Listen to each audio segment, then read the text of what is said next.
विद्यार्थी मित्रांनो, तुम्हा सर्वांचं एसआर जीनियस अकॅडमीवर मी प्राध्यापक राजाभाऊ अर्जुन धांडे सहर्ष स्वागत करतोय। विद्यार्थी मित्रांनो, 23 सप्टेंबर 2025 रोजी रेल्वेची एक नोटिफिकेशन जाहीर झालेलं आहे आणि त्याच्यामध्ये साधारणतः 8875 जागा जाहीर झालेल्या आहेत आणि ह्या जागा पदवीवर आणि 12वी बेसवर आहेत। साधारण पगार हा काय तर इथे 36,000 पेक्षा जास्त, म्हणजे साधारणतः तो बेसिक पे आहे 36,000, त्यापेक्षा जास्त तुम्हाला पेमेंट पडणार आहे। ह्या परीक्षा वर्षभरातून नेहमी करत चालतात आणि मराठीमधून होतात। काय होतं तर ह्या एक्झाम ह्या लक्षात ठेवाल, ही जी परीक्षा आहे रेल्वेमधली ती परीक्षा मराठीमधून होते, ही लक्षात ठेवा। बऱ्याच मुलांचा समज असा आहे की रेल्वेच्या परीक्षा ह्या हिंदी किंवा इंग्लिश माध्यमातून होतात आणि त्यामुळे तिथे हिंदी थोडीशी हार्ड लेवलची असते, ती आपल्याला समजत नाही आणि म्हणून बरीच मुलं त्याकडे दुर्लक्ष करतात आणि तयारी करत नाहीत। तर विद्यार्थी मित्रांनो, ही परीक्षा मराठीमधून सुद्धा होते। तुमचा पेपर असताना काय होईल तर एक क्वेश्चन मराठी आणि त्याच्या खाली इंग्लिश अशा पद्धतीने जाईल, म्हणजे तुम्हाला अंडरस्टँडिंग तेथे होत असतं। तीनच विषयाची तयारी करायची आहे, मॅथ आणि बुद्धिमत्ता चाचणी आणि जनरल अवेअरनेस, असे तीनच विषय फक्त आहेत। या तीनच विषयाची तयारी करायची आहे। CBT 1 CBT 2 अशा 2 परीक्षा त्या ठिकाणी होतात, त्या द्यायच्या आहेत। त्यानंतर डॉक्युमेंट व्हेरिफिकेशन आणि मेडिकल अशा 4 टप्प्यातूनच तुमची नियुक्ती होत असते, याची जाणीव आपल्याला असली पाहिजे। आणि आपण यासाठी तुम्हाला याच्यासाठी जाणीव ठेवली पाहिजे की महाराष्ट्रीयन मुलांच्या तुलनेमध्ये तुम्हाला उत्तर प्रदेश असतील, गुजरात असतील, बिहार असतील, ही मुलं जास्तीत जास्त रेल्वेमध्ये तुम्हाला पाहायला का मिळतात, कारण ती मुलं या परीक्षेची मानसिकतेने तयारी करत असतात। आपली मुलं काय करतील तर पोलीस भरती असेल, तलाठी भरती असेल, जिल्हा परिषद भरती असेल किंवा ग्रामसेवक असेल, या पदासाठी भरपूर तयारी करणारी मुलं आहेत, परंतु रेल्वेसाठी तयारी करणारी महाराष्ट्रीयन मुलं ही कमी आहेत आणि त्या मुलांनी ही तयारी जास्त केली पाहिजेत। आणि म्हणून हा स्पेशली व्हिडिओ खरं तर या महाराष्ट्रीयन मुलांसाठी आहे, विशेषतः मुलींनी ही तयारी जास्त केली पाहिजे। कारण काय होतं की ह्या रेल्वेमध्ये काम करत असताना तिथे सिक्युरिटी खूप चांगल्या स्वरूपाची तुम्हाला मिळते, पगार सुद्धा चांगला मिळतो आहे, कामाची वेळ सुद्धा त्या ठिकाणी चांगली आहे आणि सेंट्रल गव्हर्नमेंटचा प्रोटेक्शन त्या ठिकाणी असल्या कारणाने साहजिकच आहे की हे डिपार्टमेंट तुमच्यासाठी अत्यंत महत्त्वाचं आहे। आणि म्हणून प्लीज प्लीज प्लीज काय करा तर या डिपार्टमेंटची तयारी करा। तयारी करत आहात तर या ठिकाणी चांगल्या चांगल्या पोस्ट तुम्हाला सहज मिळतील। चला तर बघूया काय केलं होतं आपण। हे नोटिफिकेशन आहे, हे नोटिफिकेशन काय केलं होतं तर हे जाहीर झालं होतं। इथं थोडंसं क्लिअर तुम्हाला दिसणार नाही, याचा आपण स्क्रीनशॉट पुन्हा दुसऱ्या पेजवर घेतलेला आहे। खालच्या जे आहेत तर तुमच्या ह्या वेबसाईट आहेत, या वेबसाईटवर तुम्हाला प्रत्येक झोनची माहिती या ठिकाणी मिळते, त्याच्या वेबसाईटच्या लिंक तेथे देण्यात आलेल्या आहेत। तिथे बघाल ह्या ग्रॅज्युएशन लेवलचे ॲप्लिकेशन केव्हापासून सुरू होणार आहे तर 21 ऑक्टोबरपासून सुरू होणार आहेत। हे नोटिफिकेशन आलं होतं, जाहिरात वेबसाईटवर येईल, पेपर सुद्धा येणार आहे आणि याचे पेपर ॲप्लिकेशन कधी ऑनलाईन सुरू होणार आहे 21 ऑक्टोबर 2025 पासून तर 20 नोव्हेंबर 2025 पर्यंत, म्हणजे 1 महिन्याचा कालावधी तुम्हाला देण्यात आला। ह्या तारखा लक्षात ठेवायच्या आहेत ह्या ग्रॅज्युएशन लेवलला। आता अंडर ग्रॅज्युएट लेवल म्हणजे 12वी पर्यंत जे मुलं आहेत त्याला काय म्हणतो आपण, त्याला तर इथे नॉन टेक्निकल पॉप्युलर कॅटेगरीज आपण त्याला NTPC जेव्हा म्हणतो तर नॉन टेक्निकल पॉप्युलर कॅटेगरी, हे लक्षात ठेवा। अंडर ग्रॅज्युएट हे 12वी पास असणारी जी मुलं आहेत त्यांच्यासाठी आहे।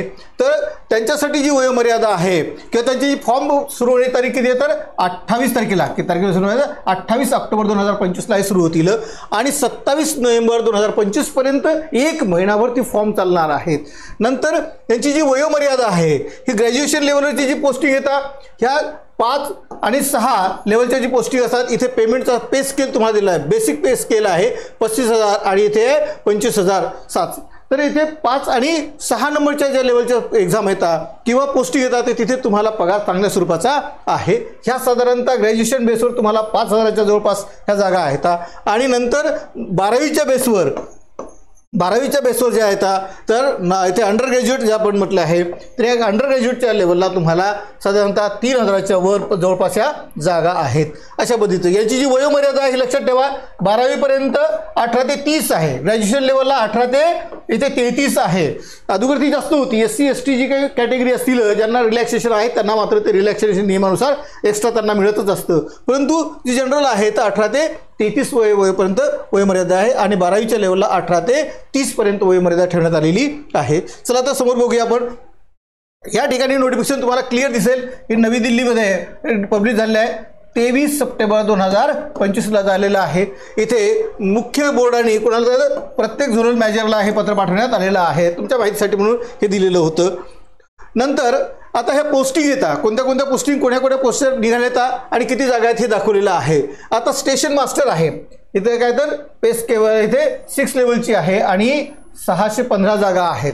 सुंदर जागा आहेत तिथे. इथे गुड्स ट्रेन मॅनेजर ह्या जागा इथे पेमेंट तुम्हाला भरपूर मिळतो. या ठिकाणी पे लेवल जरी तुम्हाला 5th जरी असला तरी या ठिकाणचं हे पद अत्यंत महत्त्वाचं आहे आणि जागासुद्धा यावेळेस खूप निघाल्या. 3423 जागा येतात आणि म्हणून या पदासाठी ग्रॅज्युएशन असाल तर गुड्स ट्रेन मॅनेजर म्हणून कराल, कारण की तुम्हाला जे काही अलाउन्सेस असतात ते अलाउन्सेस ट्रॅफिक किलोमीटरनुसार तुम्हाला ते नंतर मिळत असतात आणि म्हणून त्या ठिकाणचं पेमेंट हा जास्त मिळत असतो. इथे ट्रॅफिक असिस्टन्स इथे आहे तर त्याची हे पे लेवल याचा चार्ज आहे. 59 जागा आहेत. नंतर इथे चीफ कमर्शियल कम तिकीट सुपरवायझर आहे तर हा किती तर 6 लेवलची पोस्टिंग आहे. 161 जागा आहेत. नंतर ज्युनियर अकाउंटंट येथे कम टायपिस्ट आहे तर ही 5th लेवलची पोस्टिंग आहे आणि 921 जागा आहेत. नंतर ह्या सर्व सिनियर क्लर्क कम टायपिस्ट आहे तर ह्या 638 जागा येतात. टोटल ह्या 5817 जागा तुम्हाला ग्रॅज्युएशन लेवलला आहेत. म्हणजे ह्या जागा आपण पहिले लक्षात घेऊन घेतल्या पाहिजे की ग्रॅज्युएशन लेवलला ही यांची फॉर्म भरण्याची तारीख कधी सुरू होत आहे तर इथे ही साधारणतः 21 ऑक्टोबरपासून कितीपासून तर 21 ऑक्टोबरपासून ही सुरुवात होत आहे. 2025ला ही फॉर्म भरणं सुरू होतील. याचं नोटिफिकेशन जाहीर येईल आणि म्हणून चॅनलला सबस्क्राईब करून ठेवा. फॉर्म कसे भरायचे आहेत, काय करायचे याची डिटेल्स व्हिडिओ यानंतर तुम्हाला देण्यात येणार आहे. त्यामुळे SR जीनियस अकॅडमी या यूट्यूब चॅनलला काय करतं सबस्क्राईब करा, आपल्या मित्रांना शेअर करा. आपणही अभ्यासाला लागा, आपल्या मित्राला सुद्धा अभ्यासाला तयार केलं पाहिजे आणि त्यामुळे जिद्दीने अभ्यास करा. या ठिकाणी तुम्हाला सर्व्हिस निश्चित मिळते. फक्त तयारी असली पाहिजे, मानसिक तयारी तशी ठेवा की तुम्हाला अगोदर सांगितलं होतं मी की भारतातलं हे सर्वात मोठं रिक्रुटमेंट बोर्ड आहे ज्या ठिकाणी जास्तीत जास्त तरुणांना नोकरी लागण्याची संधी आहे. रेल्वे बोर्ड वर्षभराच आपलं काय करतं तर एक कॅलेंडर मेंटेनन्स करतं. सारख्या जागा तिथे चालू असतात, सारख्या एक्झाम त्या ठिकाणी चालू असतात, सारखं रिक्रुटमेंट त्या ठिकाणी चालू असतं आणि म्हणून ही एक्झाम आपण तयारी केली पाहिजे. आपणही करा, आपल्या मित्रांना सुद्धा तयारी करायला लावा. SR जीनियस अकॅडमी ॲपवर हे जर ॲप डाउनलोड केलं असेल तर त्या ठिकाणी तुम्हाला फ्री टेस्ट सुद्धा तुम्हाला मिळणार आहेत. त्या फ्री टेस्ट सुद्धा तुम्हाला सोडवायच्या आहेत. गणिताचे जे काही क्लासेस आहेत ते क्लासेस अत्यंत कमी प्राइजेसमध्ये तुम्हाला ते उपलब्ध करून दिलेले आहेत. त्यासाठी सुद्धा तुम्ही SR जीनियस अकॅडमी हे ॲप गुगल प्ले स्टोअरवर जाऊन काय करायचं तर डाउनलोड करायचं आहे आणि ते ॲपवर जाऊन आपण माहिती घ्यायची आहे. त्यानंतर बघाल आता या ठिकाणची जे स्टेजेस आहेत, आता या ठिकाणी काय होतं तर आता गुड्स ट्रेन मॅनेजर आहे तर याला CBT 1 CBT 2 द्यायची आहे. CBT 1 CBT 2 द्यायची आहे. नंतर इथे कोणतीही स्किल टेस्ट नाही आहे. स्किल टेस्ट त्यांना नाही आहे. सिनियर क्लर्क टायपिस्ट आहे. टायपिस्ट हा शब्द जेथे जेथे येतो त्या ठिकाणी काय करायचं त्याला टायपिंगचं स्किल टेस्ट त्यांना द्यायची आहे. नंतर चीफ कमर्शियल येथे तिकीट सुपरवायझर आहे. 6 लेवलची पोस्ट आहे. फक्त काय तर तुम्हाला CBT 1 CBT 2 द्यायची आहे. इथे तुम्हाला काय करायचं तर इथे काहीच नाही आहे. म्हणजे तुम्हाला स्किल टेस्ट द्यायचं काम नाही आहे. स्टेशन मास्टर आहे काय तर इथे स्टेशन मास्टर आहे तर स्टेशन मास्टरला तुम्हाला CBT 1 द्यायची आहे, CBT 2 द्यायची आहे आणि कॉम्प्युटर बेस्ड ॲप्टिट्यूड टेस्ट ही त्यांना द्यायची आहे. तर त्या ठिकाणी तुम्हाला अशी पोस्टिंगची तयारी करायची आहे. ही लक्षात ठेवायचं होतं की मला CBT 1 CBT 2 द्यायची आहे. सर मला टायपिंग आहे का, टायपिंग नाही का, कोणत्या पोस्टला नाही, असं बऱ्याच मुलांचे काय होतं तर मग मेसेज येत असतात. तर त्यासाठी ह्या साऱ्या गोष्टी आपण लक्षात ठेवल्या पाहिजेत. त्यानंतर पाहाल आता अंडर ग्रॅज्युएट म्हणजे 12वीच्या लेवलची काय तर ही 12वीच्या लेवलची पोस्टिंग येतात. कोणती येतं येथे ट्रेन क्लर्क्स आहे. नंतर येथे तिकीट क्लर्क आहे तर त्याला आपण TC म्हणतो. काय म्हणतो तर TC आहे. ही पोस्ट तुम्हाला अत्यंत फार चांगल्या स्वरूपाची आहे आणि यावेळेस जागा सुद्धा भरपूर आहे. 2424 जागा येतात आणि त्यामुळे ही संधी गमावूच नका. यावेळेस निश्चित फॉर्म भरा आणि तयारी करा आणि ह्या पोस्टी तुम्ही मिळवल्या पाहिजेत. नंतर अकाउंट क्लर्क टायपिस्ट आहे तर इथे 394 जागा आहेत. नंतर ज्युनियर क्लर्क कम टायपिस्ट आहे तर याला सुद्धा काय तर 163 जागा आहेत. अशा 300 किती तर 58 जागा या ठिकाणी तुम्हाला 12वी बेसवर येतात. अत्यंत चांगल्या पद्धतीची तुमची तयारी जर केली असेल तर तुम्ही ही एक्झाम सहज काढू शकता आणि त्यासाठी आपण तयारीला लागा. मानसिक तयारी करायची आणि फॉर्म भरायचा आहे आणि मला ही पोस्ट मिळवायचीच आहे या जिद्दीने याला तयारीला लागायचं आहे. चला तर मग आता पहा हे जे 12वी बेसवर तुम्हाला जे पोस्टिंग आहे तर त्यांचं वयोमर्यादा किती देण्यात आली आहे तर 18 ते 30 आहे. SC ST NT जे काय असतील त्यांना जे कास्ट रिलॅक्सेशन असतं त्यांना ते मिळत असतं ते त्यांना मिळेल. परंतु जनरल आहे ते त्यांना काय 18 ते 30 वर्षापर्यंत वयोमर्यादा देण्यात आलेली आहे. एक मिनिट हे बघाल या ठिकाणी काय करण्यात आलं होतं तर या पोस्टिंग कशा कशा स्वरूपाच्या आहेत हे पाहायचे होते आपल्याला। आता इथे या ठिकाणी जे काही आहे ते हे 12वी बेसपर्यंत जे आहे ते लेवल 1 2 3 पर्यंत लेवलच्या ज्या पोस्टिंग असतात त्या 12वी लेवल आहेत। नंतर 4 5 6 7 ह्या ज्या पोस्टिंग असतात त्या ग्रॅज्युएशन पोस्टवर असतात, हे सुद्धा आपल्याला माहीत असलं पाहिजे। जेवढा स्पेस तुमचा लेवल जास्त असेल तेवढे पगार जास्त असतो, काम कमी राहतं। जेवढं लेवल कमी असेल तिथे काय काम जास्त असतं, पगार कमी असतो। आणि म्हणून त्यासाठी आपण तयारी केली पाहिजे। असून प्रत्येक पोस्टची मला तयारी करता आली पाहिजे, त्यासाठी मी तयारी केली पाहिजे। त्यासाठी फक्त काय तर तुम्हाला फार काही जास्त तयारी करावी लागणार नाही। आता पहा निवड प्रक्रिया कशी होती तुम्हाला। CBT 1 CBT म्हणजे काय तर कॉम्प्युटर बेस्ड टेस्ट असते ही।